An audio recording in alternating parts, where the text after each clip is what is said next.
오늘 말씀은 부활의 두 번째 시간입니다. 사도 바울은 오늘 말씀 12절 이하에 부활에 관해서 이렇게 길게 쓰고 있는 이유에 대해서 충격적인 이유를 우리에게 한 가지 가르쳐 주고 있는데요. 12절에 보니까 너희 중에서 어떤 사람들은 어찌하여 죽은 자 가운데서 부활이 없다 하느냐. 너희 중에 라는 말이 무슨 말입니까? 고린도 교인들 중에 이 교인들 중에 몇몇 영향력 있는 사람들이 죽은 자들의 부활이 없다고 주장을 하고 있습니다. 고린도 교인들은 참 재능이 많은 사람들이었습니다. 그들이 가지고 있는 이점도 있었고요. 처음부터 바울이 말했듯이 고린도 교인들은 지혜와 지식이 충만한 자들이었고 언변에 출중한 자들이었고 사회적인 지위도 있었고 때로는 부자들도 상당한 것으로 보였습니다. 그러니까 가질 것 다 가지고 이 많은 것을 가지고 있었던 교인들, 또 더욱이 이 신령한 은사들, 여러 가지 종류의 신령한 은사들을 많이 가지고 있었던 사람들, 이런 그들 중에서 그들 이렇게 본다면 얼마나 은혜가 있고 성령 충만하고 정말 이 많은 조건들을 충족시킨 교회입니까? 그런데 그 중에서 부활이 없다고 주장하는 사람이 나왔습니다. 이것이 바울의 귀에까지 들렸다는 것은 그 교회에서 문제가 될 정도로 부활이 없다라고 주장을 한 사람이 있다는 거죠. 내가 아직 믿음이 부족해서 아직 부활을 아직 내가 잘 못 믿겠다. 이것도 아니고 아예 그냥 부활이 없다고 주장하는 자들이 버젓이 드러내놓고 한 교회에서 신앙생활을 하고 있었던 겁니다. 한 교회에서. 그런데 또 여기에 이 다른 교인들도 신기합니다. 다른 교인들의 반발이 느껴지지가 않습니다. 그냥 다양하니까 다양성, 신앙의 다양성 이러면서 그냥 같이 어울려서 그렇게 신앙생활을 하고 있었던 것 같아요. 부활이 없다고 주장하는데도 불구하고 그냥 그럴 수도 있지 그 생각은 다양하니까 이렇게 하고 신앙생활을 했던 것 같습니다. 사도 바울은 이것이 얼마나 중요한 문제인지 또 그들의 주장이 얼마나 터무니없는 것인지를 오늘 성경에서 가르쳐주고 있는데요. 이번 시간에는 오늘은 이 부활이 우리 신앙생활에 얼마나 중요한 것인지를 같이 한번 또 나눠보려고 합니다. 어느 정도 중요한 것인가? 먼저 이들은 왜 부활이 없다고 생각을 했을까? 고린도 교인들은 왜 부활이 없다고 주장을 했을까? 이거는 당시의 헬라 사람들의 세계관 때문인데 육체가 죽으면 영혼만 존재한다고 믿었던 헬라인들은 육체가 죽으면 육체는 그걸로 기능을 다 하고 그 다음에는 그냥 영혼만 존재한다. 찰스 하치라고 하는 신학자가요, 이 고린도 교인들의 부활에 대한 인식을 이렇게 구성을 해서 이야기를 합니다. 부활의 소망은 돼지의 소망이다. 일단 육체의 더러운 장애에서 해방된 영혼이 결코 죄수감되어서는 안 된다. 이게 고린도 교인들이 그렇게 생각했다는 거예요. 육체의 감옥에서 이 더러운 장애, 육신의 더러운 장애에서 해방된 영혼이 결코 수감되어서는 안 된다. 누가 더러운 육신의 감옥으로 다시 들어가겠습니까? 죽으면 영혼과 육신이 분리되는데 다시 부활을 하면 그 육신, 그 감옥으로 다시 들어간다고 생각을 했던 거예요. 그래서 죽음은 한 영혼이 육신의 감옥을 벗고 비로소 자유로운 영혼이 시작되는 것으로 이해했습니다. 죽는다는 것, 이 거북한 육신의 감옥을 벗는 일이라고 생각을 했습니다. 고린도 교인들은 이런 헬라 철학의 영향을 크게 받고 있었다는 거죠. 세상 지식, 세상의 세계관, 이게 나의 경험, 나의 지식이 있으니까 새로운 하나님의 말씀, 복음이 또 부활의 이것이 세계관이 잘 들어오지를 않았던 것 같아요. 그래서 부활은 육신의 감옥으로 다시 돌아가는 저주쯤으로 생각을 했을 겁니다. 그런 거 있죠. 다른 거는 다 믿어요. 다른 것은 오케이 하는데 이거는 좀 받아들이기가 힘든 이런 게 있습니다. 성경 속에서 나름대로 개인적으로 이런 것들이 있을 수 있죠. 그들이 가진 성경 지식만큼 세상의 지식도 내려놓지 못하고 있었던 겁니다. 내려놓고 하나는 포기하고 하나는 단념해야 새로운 것을 받아들일 수 있는데 부활을 받아들이지 못할 만큼 다른 세계관이 그들의 마음을 장악하고 있었다라는 겁니다. 우리 신앙생활에도 세상의 경험과 지식이 뒤섞여 있는 경우가 있습니다. 내 지식이 하나님의 말씀과 충돌이 될 때 우리는 늘 선택하고 판단해야 됩니다. 때로는 말씀이 내게 부딪혀 왔을 때 그래 맞아. 내가 잘못 생각하고 있었구나 라고 하면서 나를 쳐서 복종해서 하나님의 말씀을 내 것으로 받아서 인정한다든지, 때로는 어떤 경우에는 내 상식, 내 경험, 내 습관 이런 것들이 이것이 어리석은 것인지를 인정하지 않고 그대로 마음에 품고 살아가는 거예요. 에이 그래도 그렇지 이런 게 있습니다. 그러다가 때가 되면 고개를 들고 내 말과 행동이 튀어나오기도 합니다. 내 속에 품고 있는 세계관, 내가 가지고 있는 지식, 이것이 나를 뒤집어 놓지 못하는 큰 걸림돌로 작용을 하는 거죠.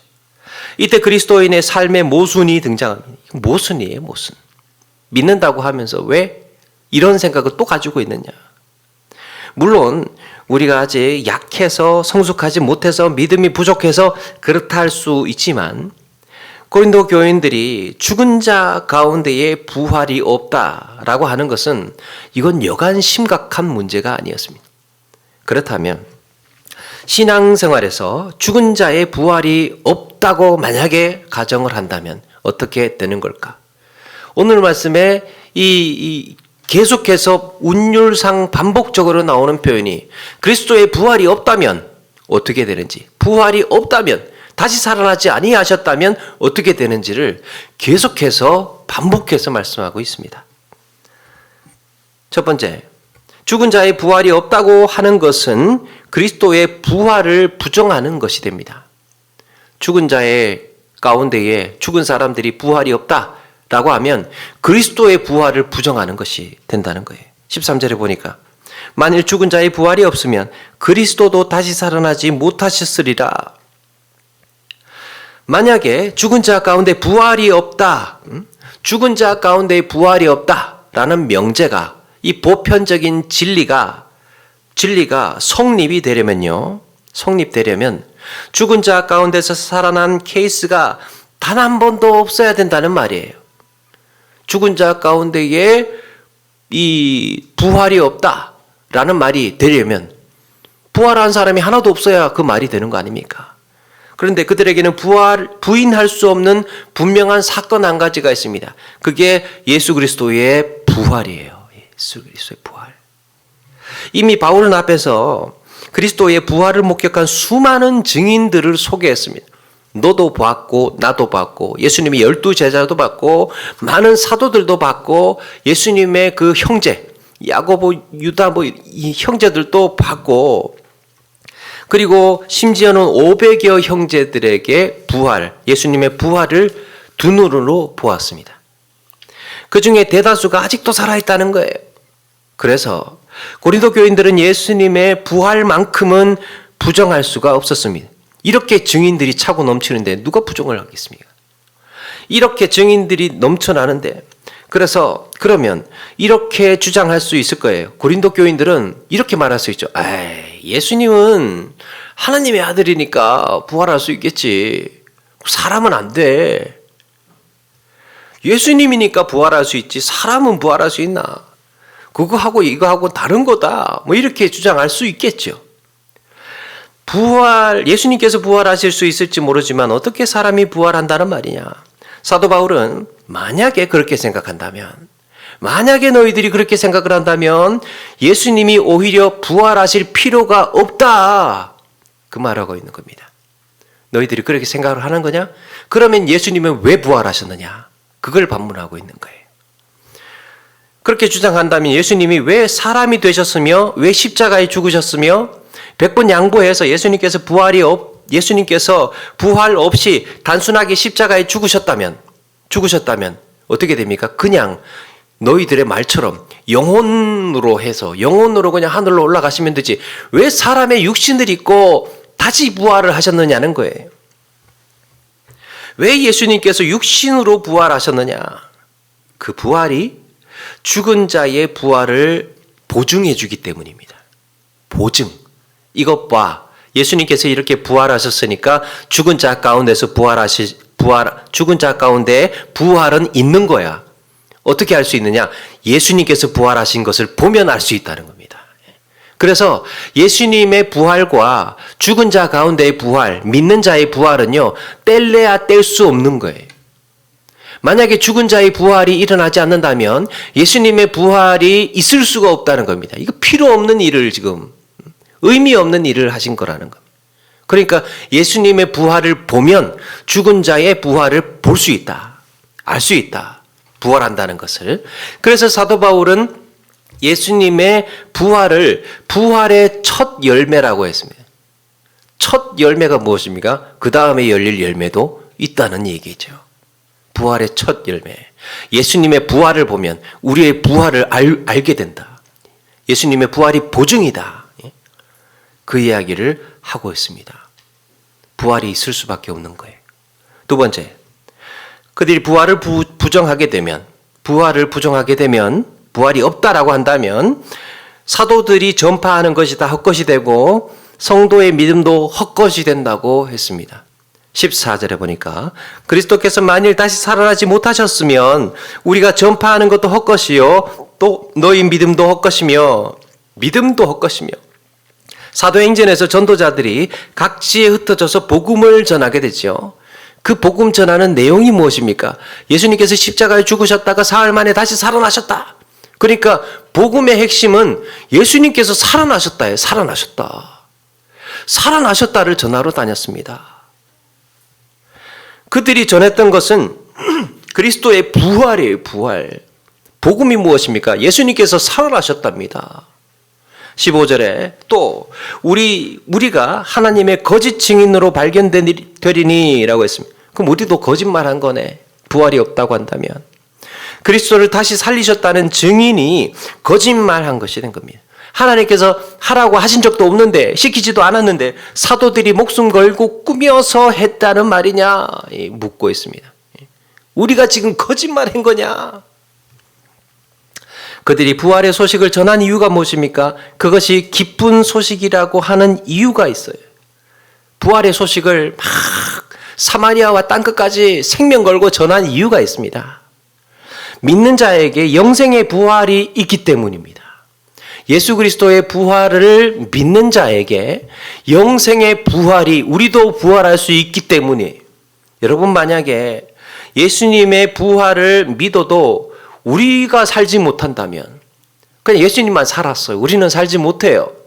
그렇게 한다면 이 소식을 전할 이유가 어디에 있겠습니까? 예수님의 부활 소식 전해봐야 우리도 다시 살아나지 못하는데 그건 뭐 하려고 전하겠습니까? 듣는 사람이 그래서 어쨌다는 거냐?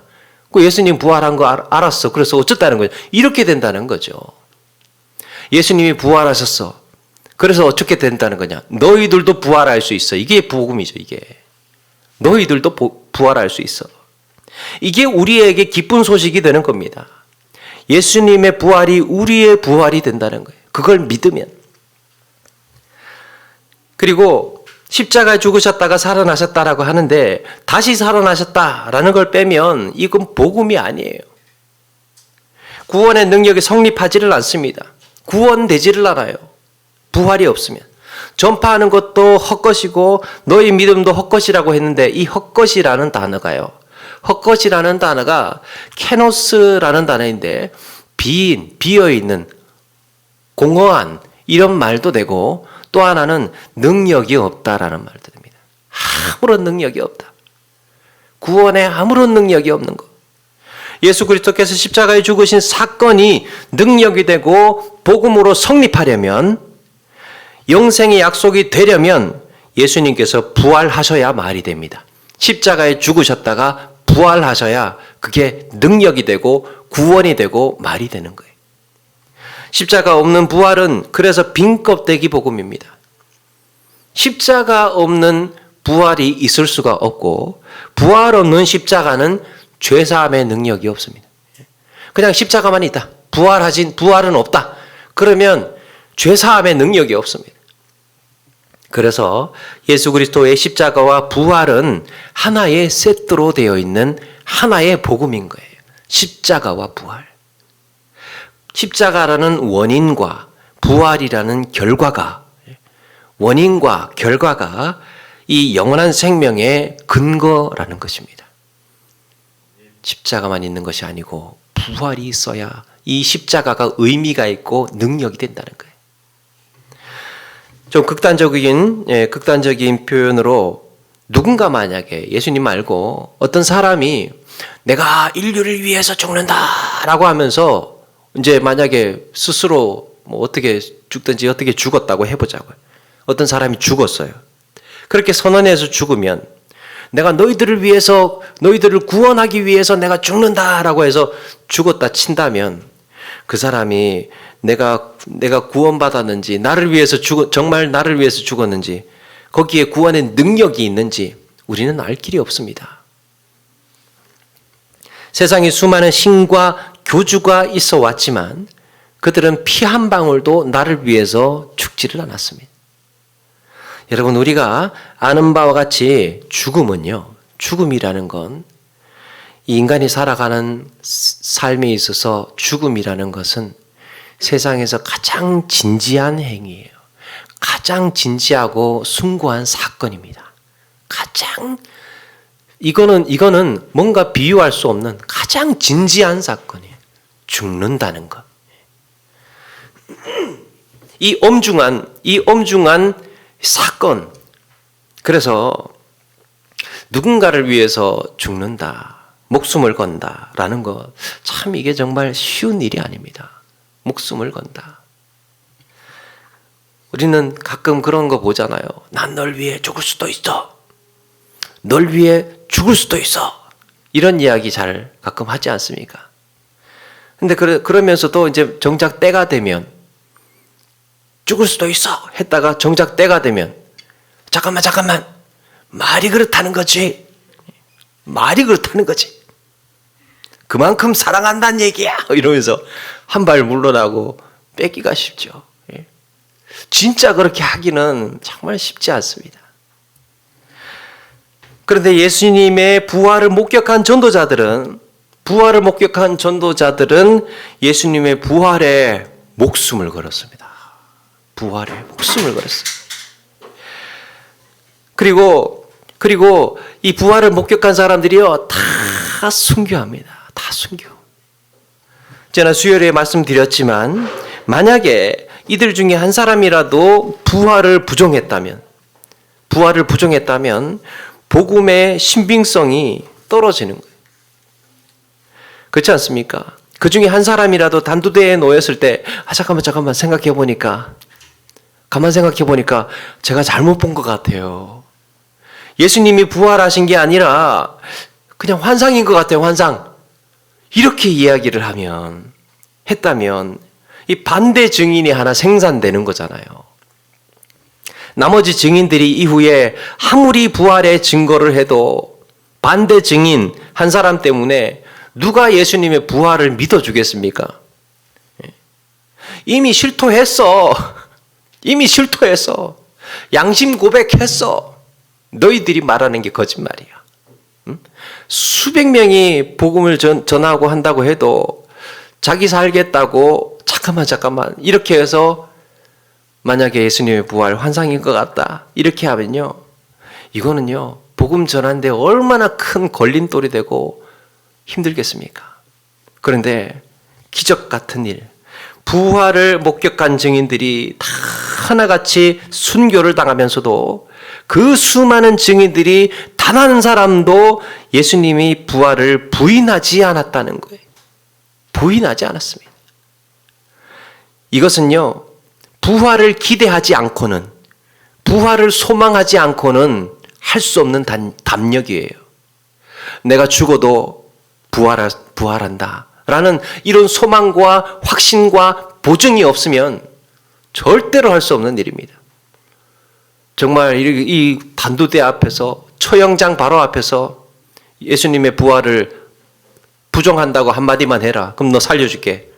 이렇게 하면 부활이 없을 것 같아. 이런 사람들, 약간 긴가민가 하는 사람들은 그런갑다.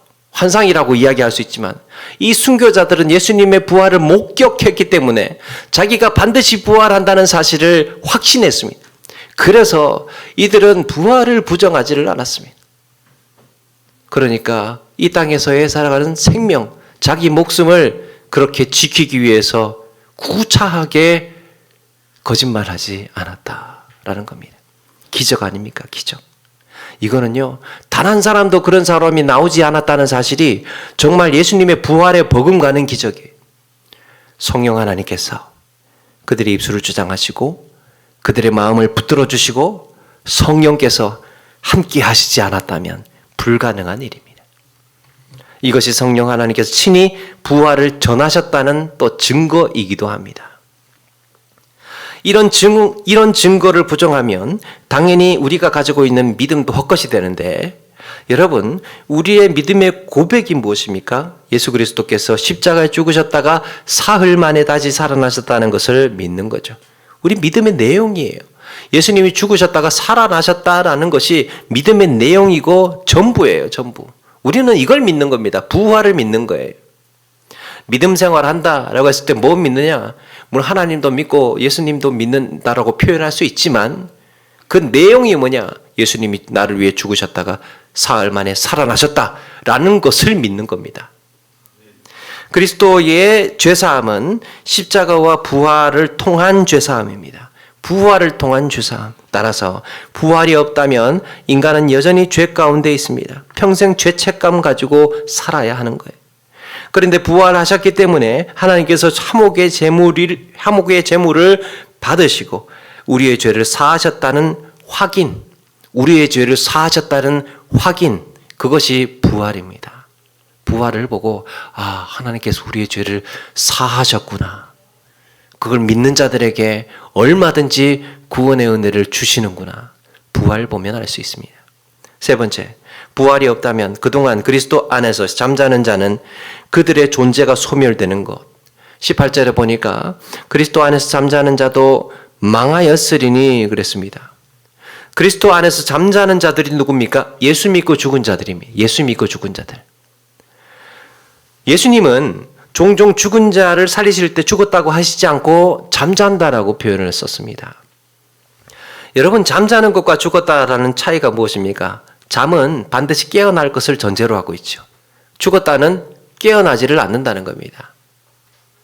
그래서 그리스도 안에서 잠자는 자라는 말에는 반드시 예수님께서 재림하실 때 죽은 자의 부활이 있을 것임을 의미하고 있는 거예요. 우리 잠자는 자들. 오늘 말씀에도 그리스도 안에서 잠자는 자라고 했습니다. 부활이 없다면 잠자는 자도 망하였으리라. 이 말은 영원히 깨어나지 못한다는 겁니다. 부활이 없으면. 우리의 영혼도, 우리의 육신이고 뭐고 다 그냥 망하였으리라. 부활이 없다면 그리스도인들조차도 죽음을 당하는 즉시 소멸하고 말 것이다. 그렇게 되면 구원은 물론이고요. 우리가 죽는과 동시에 소멸하게 되면 어떻게 되겠습니까? 깨어나지 못한다면 구원은 없는 거예요. 구원은 없는 것. 영원한 생명을 기대할 수가 없습니다. 죽었는데 무슨 하나님과의 관계 없는 거예요. 하나님의 나라도 없고 우리에게는 천국도 없는 겁니다. 심지어 우리에게 천국과 심지어 이 지옥도 없어지는데요. 천국과 지옥이 없어진다는 말이 뭐냐? 심판이 없어진다는 거예요. 심판이 있어야 천국으로 가고 지옥으로 갈 텐데 천국과 지옥이 사라지면, 의미가 없어지면 우리의 심판도 없는 겁니다. 우리는 이미 다 죽은 존재이기 때문에 부활이 없다면. 아브라함 이래로 성경의 모든 역사, 아브라함 이래로 지금까지 보여주신 하나님의 언약의 역사, 너를 통하여서 만민이 복을 받으리라 라고 했던 하나님의 구원 역사, 이 구속의 역사가요, 그냥 물거품이 되는 겁니다. 성경 처음부터 끝까지 하나님의 언약의 역사가 하나도 실행되지 않는, 완성되지 않는 해프닝으로 끝나고 만다는 거죠. 실속 없는, 의미 없는 구원. 여러분, 부활 하나 뺐을 뿐인데, 우리 신앙에서, 믿음에서 부활 하나 뺐을 뿐인데요. 이 부활 하나 빼고 나니까요, 성경의 처음부터 끝까지 모든 것이 망가집니다. 부활 하나가 어그러지면 사실상 믿음의 모든 체계와 질서가 무너지는 거예요. 죽은 자의 부활이 없다. 그러면 우리는요, 의미 없는 거예요. 지금 아무런 의미가 없습니다. 이렇게 부활 교리에 대한 잘못된 이해를 가진 고린도 교인들은 자신들이 곡해한 부활 교리가 어떤 결과를 초래할지 알지 못했던 것입니다. 아마도 이들은 하나님을 믿는다고 했을 거예요. 그러니까 교회 다녔겠죠. 예수님 믿는다고 했을 겁니다. 그런데 한 가지, 자기들이 생각하기에는 자기들이 가진 세계관에는 부활이 있을 수가 없을 것 같거든요. 그러니까 부활이 없다고 주장을 한 거예요. 내가 볼 땐 이거 상식적으로 불가능해. 철학적으로 안 돼. 이렇게 다른 것은 성경에 나와 있는 다른 90%, 80%는 믿지만 부활 한 가지는 안 돼. 이렇게 했을 겁니다. 그러면 자기 모순. 신앙생활에 성경의 모든 이 믿음이 다 엉망진창이 되는데도 자기 모순에 빠지게 되어 버리는 것입니다. 부활이 없다는 주장을 하는 자들, 이렇게 자기 모순에 빠졌습니다. 그래서 만약에 그렇다면 19절에 이렇게 말씀합니다. 만일 그리스도 안에서 우리가 바라는 것이 다만 이 세상의 삶뿐이면, 이 세상에 살다가 끝나면, 뒤로 아무것도 없다면 모든 사람 가운데 우리가 더욱 불쌍한 자이리라. 리빙 바이블 성경에는 창조물 가운데 가장 비참한 존재다라고 표현했습니다. 창조물 가운데 가장 비참한 존재. 부활이 없다면, 이 세상만 존재한다면, 여러분, 세상에 누릴 것이 얼마나 많습니까? 다닐 곳도 많고 맛있는 것도 많고 요즘에는 정말 살기 좋은 세상인 것 같아요. 이런 치명적인 봄날 벚꽃 구경 우리가 제대로 못 가고 예배 자리에 나오고 새벽기도, 고난주간 특별 새벽기도 하고 남들 다 쉬는 부활주일날 또 이 부활주일로 모이고 주일날 예배로 모이고요. 그 아까운 수익에 11조도 내고요. 11조. 또 이런저런 명목에 피 같은 돈을 헌금으로 우리가 내고 있습니다. 헌신하고 있습니다. 부활이 없다면 구원은 구원대로 못 받고 손해는 손해대로 보고 세상에 누릴 것 제대로 누리지 못하고 한평생 헛수고만 하고 끝나는 삶이라고, 부활이 없으면 이 모든 것이 다 그런 거야 라고 바울이 말하고 있는 거예요. 부활이 없고 영생도 없고 천국도 없는 곳을 바라보며 이 아까운 세상, 정말 이 아까운 세상에 우리 누릴 것 제대로 누리지 못하는 불쌍한 인생, 쉬어야 할 때 쉬지 못하고 내 아까운 시간 빼앗겨가면서 청춘을 바치고 내 인생을 바친 신앙생활이 얼마나 무모한가. 사도 바울은 이런 반어법을 계속 보여주면서 반드시 부활이 있음을 강조하고 있습니다. 반드시 부활이 있음을. 사랑하는 여러분, 부활이 반드시 있는 줄로 믿습니다. 그렇게 우리는 부활을 믿고 주의 재림을 기다리는 사람들이에요. 주의 재림. 그렇다면 부활을 믿는 자들, 부활 소망이 확실한 성도에게 나타나는 특징 한 가지가 있습니다. 부활을 믿는 자들에게 나타나는 특징 한 가지, 여러 가지를 이야기할 수 있지만 제가 하나만 말씀드리면요, 우리 신앙생활에 이 부활이 어느 정도로 우리의 중심을 잡고 있느냐 하면, 부활을 믿는 자들은 주일 성수와 예배가 분명합니다. 주일 성수와 예배. 왜 주일 성수가 부활과 관련이 있습니까? 우리가 아는 바와 같이 예수님은 안식일 다음 날 부활하셨지요. 안식일 다음 날. 초대교회 성도들은 예수님의 부활 때문에 모든 삶이 바뀌어집니다. 초대교회 성도들은 예수님의 부활 사실이 충격이었습니다. 그동안 기존의 그들의 유대인들의 신앙생활의 중심은, 신앙생활의 패턴, 신앙생활의 기준은 안식일이었어요. 안식일. 지금의 토요일이죠. 기존의 신앙생활, 유대교의 신앙생활의 패턴은 안식일 중심으로 이루어집니다. 모든 일상과 신앙생활의 삶이 안식일을 중심으로 이루어집니다. 그런데 예수님의 부활이 안식일 다음 날이다 보니까 초대교회 성도들은 안식일 다음 날 모이기 시작을 합니다. 안식일 다음 날, 예수님의 부활하신 날 모이기 시작을 해요. 그래서 사도들은 그날을 주의 날이라고 했습니다. 요한계시록 1장에 주의 날이라는 표현이 있습니다. 그날이 바로 안식일 다음 날, 예수님이 부활하신 날이에요. 부활하신 날.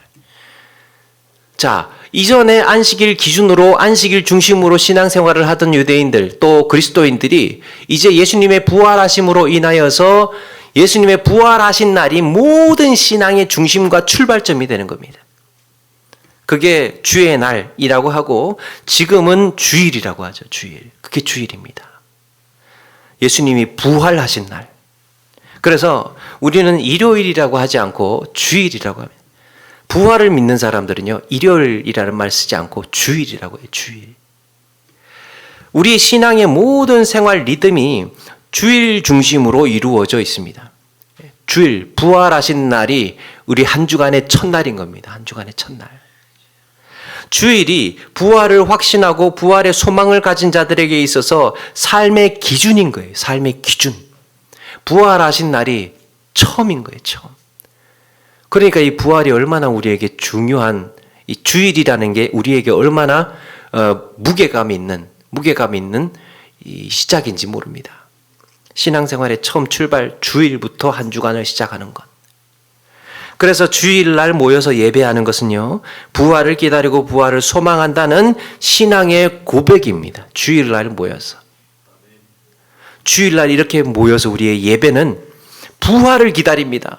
나도 부활을 소망합니다. 부활을 확신합니다. 부활이 내 삶의 중심입니다. 라는 신앙의 고백을 하는 거예요.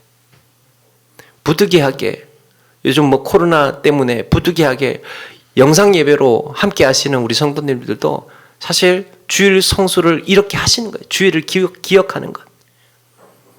같은 마음으로. 또 하나는 이런 주일날 이제 모여서 예배를 사모하는 거죠. 예수 그리스도께서 나의 구세주와 주님이 되신다는 사실을 믿고 구원관이 확실하면 거기에 따라오는 한 가지 특징이 감사와 찬양, 즉 예배입니다. 예배는요, 구원이 없는 사람은 예배의 이유가 없어요. 구원받지 않았는데 무슨 예배가 그들에게 소용이 있겠습니까? 예배한다는 말은 구원의 확신이 있다는 얘기예요. 예배한다. 하나님은 구약시대에 성막을 통해서, 구약시대에는 성막이 있었죠. 그 성막을 통해서 죄사함의 은혜를 기다리게 하셨어요. 짐승을 바치고 거기에서 제사를 하면서 죄사함의 은혜를 사모하게 했습니다. 짐승 한번 바친다고 다 끝나는 건 아니지만 정기적으로 계속 바쳐야 하겠지만, 그리고 하나님의 임재를 성막을 통해서 잠시 경험하게 하셨습니다. 그런데 이제는 어떻게 됩니까? 우리에게는 교회의 예배를 통해서 죄사함의 은혜를 기억하게 하셨고 찬양하게 하셨습니다. 예배를 통해서 하나님의 임재를 경험하게 하셨습니다. 그러니까 우리가 이 부활을 기억하고 하나님을 찬양하는 이 최고의 수단이 예배인 거예요. 하나님과 관계 맺는 천국을 경험하는, 하나님의 은혜를 누리는 그 최고의 수단이 예배인 겁니다. 우리의 마음에 예배가 뜨겁게 살아나는 은혜가 있기를 소망합니다. 팀 켈러 목사님의 부활을 입다라는 책에 제레미 트릿이라는 목사님이 있었습니다. 이 목사님이 캐나다 나이로비의 한 빈민가에 가게 되는데, 극빈촌에 들어가게 되는데, 거기가 이제 키베라라는 곳에 방문을 하게 되는데, 거기 사는 분들의 예배하는 광경을 보고 이분이 충격을 받습니다. 아니 나이로비의 극빈촌이라고 하면 감이 좀 오지 않습니까? 아프리카의 케냐에 거기에 한 도시의 극빈촌 어떻겠습니까? 쓰레기 넘쳐나고 세균, 질병의 위험이 있고 굶주림에 기아에 허덕이고 그러면서 사는 게 소망이 없어요. 일자리도 없고 먹을 것도 없고 다 쓰러져 가는 집에 정말 비참하게 살아가는 사람들. 그런데 이들이 예배로 모였습니다. 이들이 예배로 모여서 예배를 하는 광경을 보니까요. 야, 목이 턱설하고 찬양을 하고 작게 기도를 하고 그칠 줄을 모르는 이 뜨거움과 소망과 기쁨이 예배 속에서 확인이 되더라는 거예요. 목사님 보고 충격을 받았습니다. 언제 한번 흑인들 찬양하는 것을 봤는데요. 야, 이 사람들은 난리가 납니다. 그날도 이들 모두 소망에 찬 얼굴로 충만한 기쁨으로 예배에 목숨이라도 건 사람처럼 그렇게 예배하는 광경을 보게 됩니다. 이 목사님은 의문을 갖습니다. 야, 이게 도대체 무슨 일이냐? 어떻게 된 거냐? 생각을 하다가 답을 얻었습니다. 이들이 살아가는 형편은 말할 수 없이 비참한데 예배는 어떻게 이렇게 은혜가 넘친단 말인가? 목사님이 그때 깨닫습니다. 야, 이 가난한 빈민가에도 하나님의 나라가 임하였구나. 하나님의 임재가 임하였구나.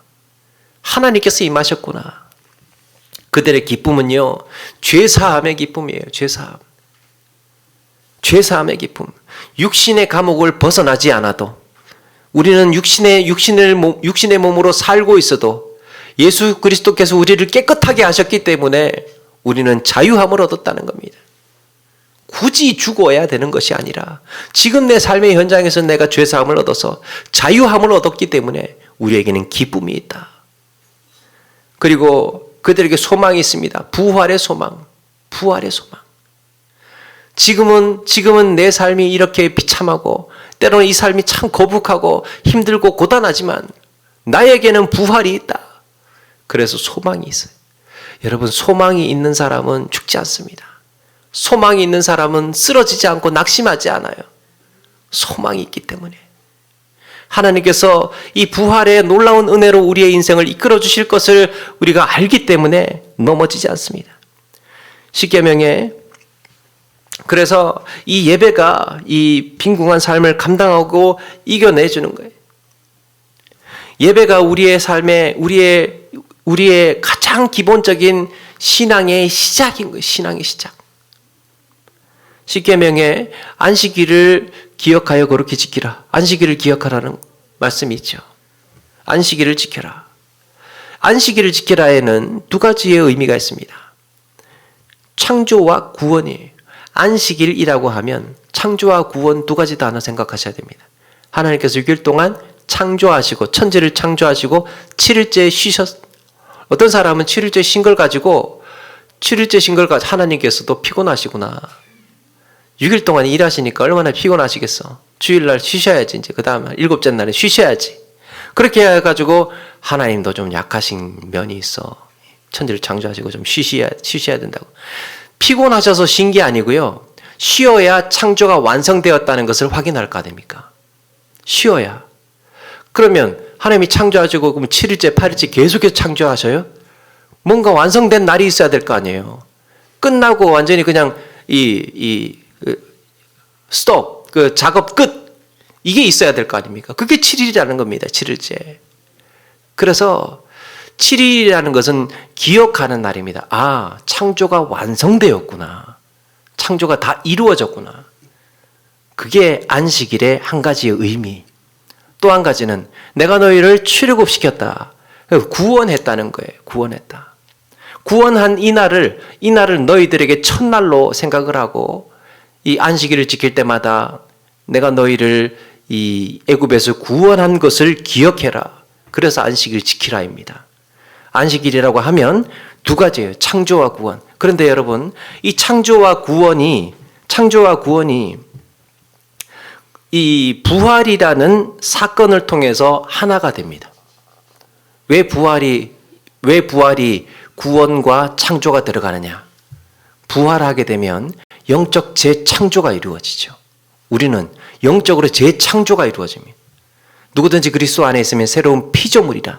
이제 것은 지나갔으니 보라 새 것이 되었도다. 영적인 재창조가 이루어져. 이게 부활의 놀라운 능력이에요. 또 한 가지는 구원이죠. 부활을 하게 되면 구원이 확증되는 겁니다. 구원이 완성되는 거예요.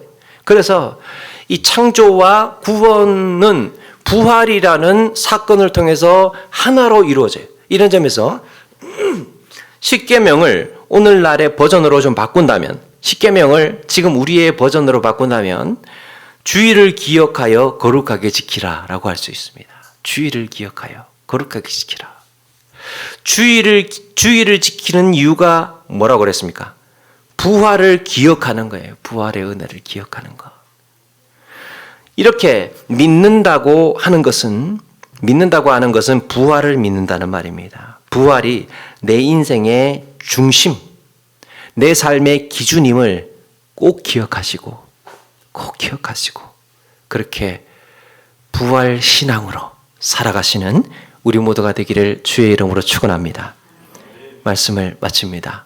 사랑하는 여러분, 부활은 다가올 부활의 날에만 의미 있는 것이 아니고 오늘 우리의 삶이 어그러지지 않게 해주고 세상에 치우치지 않고 더 영광스러운 날을 기대하게 하는 것입니다. 확실한 소망, 이 부활을 바라보면서 우리의 예배가 회복이 되고 거룩한 주일 성수로 그렇게 우리 모두가 정말 기쁘게 감사하게 지켜지는, 그래서 하나님께 늘 감사와 찬양을 올려드리는 우리 모두가 되기를 주의 이름으로 축원합니다. 하겠습니다.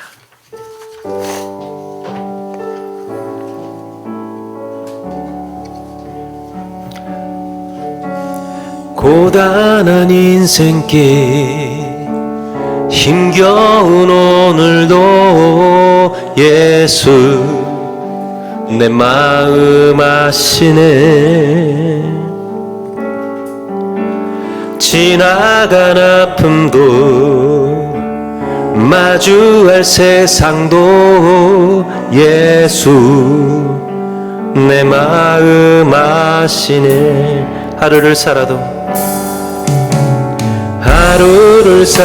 우리 찬양하면서 준비한 예물 드리겠습니다. 응으로 가리 예수 늘 함께 하시네. 후회도 염려도 온전히 맡기리 예수 늘 함께 하시네. 믿음의 눈 들어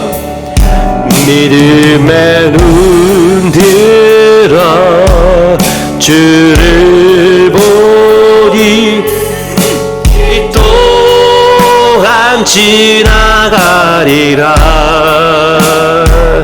주어진 내 삶의 시간 속에 주의 뜻 알게 함. 믿음의 눈 들어 주를 보리.